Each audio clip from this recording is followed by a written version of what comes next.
It's Friday, and we are in the book of Lamentations.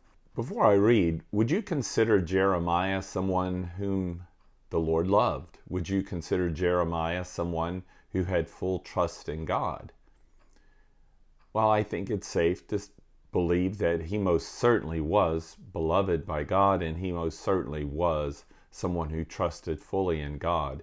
And yet he identifies fully with his people who are experiencing judgment. Listen to what he writes. I am the man who has seen affliction under the rod of his, that's God's, wrath. He has driven and brought me into darkness without any light. Surely against me he turns his hand, again and again the whole day. He has made my flesh waste away, and my skin waste away. He has broken my bones. Jeremiah identifies with his people. He doesn't make himself aloof from them.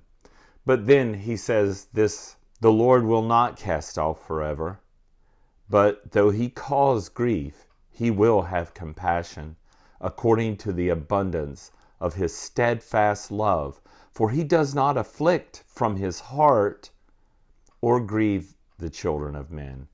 Jeremiah's trust and hope were in the Lord, even in the midst of an experience of judgment. When you and I experience maladies, poor health, tragedy, and things like that, it is because we share in the common humanity of the whole world.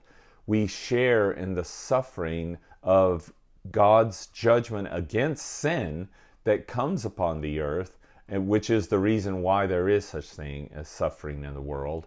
Because of the sin of Adam and Eve, the whole creation is subjected to it, and we all share in that. But in amongst our peers, in amongst other human beings, we have hope in the Lord. We confess faith in the redemption that comes in the true God.